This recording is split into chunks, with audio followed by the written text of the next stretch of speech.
Halo rekan-rekan saya yang luar biasa. Kali ini kita berbicara soal perceraian dan dampaknya bagi pasangannya masing-masing.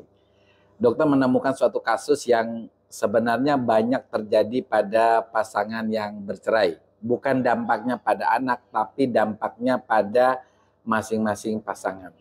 Ada sepasang suami istri ya yang sudah menikah selama 24 tahun. Jadi perceraiannya bukan karena KDRT, tetapi perceraiannya karena masalah iman, ya. Jadi si suaminya ingin pindah ke iman sebelumnya dan si perempuan tidak ingin pindah iman, artinya bertahan dengan imannya, dan itu yang membuat pasangan ini mengambil jalan pisah. Yang jadi masalah adalah si perempuan tidak bisa lagi kontak dengan mantan suaminya ya, karena sudah bercerai. Jadi mantan suaminya dia ingat apapun, jadi nggak bisa tidur, makan juga nafsu makannya jadi turun, kemudian selalu terbayang-bayang dengan mantan suaminya ya. Nah, di sini kenapa bisa terjadi begitu? Kenapa seseorang yang sudah bercerai sama sekali nggak bisa melupakan mantannya dia, alias tidak bisa move on. Jadi teman-teman ya, ketika kita berpasangan dengan seseorang, dalam hal ini dengan perkawinan, tentu kita sangat dekat dengan pasangan kita, bahkan hal yang negatif ya, termasuk hal yang positif, itu banyak sekali menghinggapi kepala kita.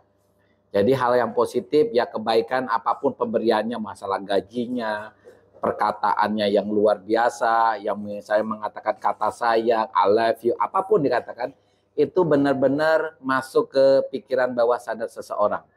Begitu juga dengan hal negatif, ya bisa saja cacian, apapun hinggap di kepalanya.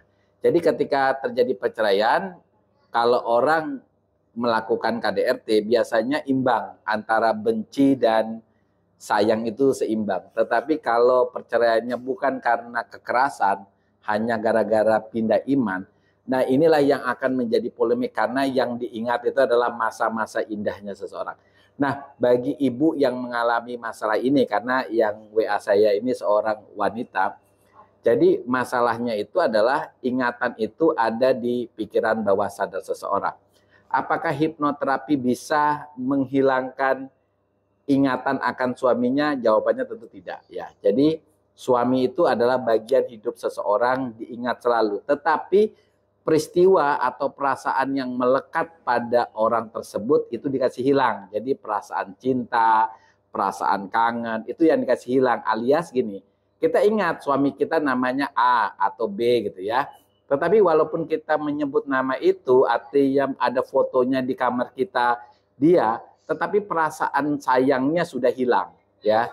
Jadi kita netralkan dengan hipnoterapi. Jadi teman-teman yang memiliki kasus yang sama dengan ibu ini ya, itu bisa melakukan hipnoterapi untuk menetralkan perasaannya pada orang tersebut. Untuk apa tujuannya? Move on ya, move on dari ingatan atau kasih sayang, karena nggak mungkin lagi kembali ya, karena ini kan masalah pindah iman. Saya nggak tahu apakah kalau si ibunya ini mengikuti iman suaminya dia bisa kembali atau saya tidak tahu. Yang jelas karena sudah memutuskan untuk bercerai karena tidak satu iman, berarti teman-teman bisa menempuh melalui jalan hipnoterapi, menghilangkan perasaan yang melekat pada nama suaminya atau sosok orangnya.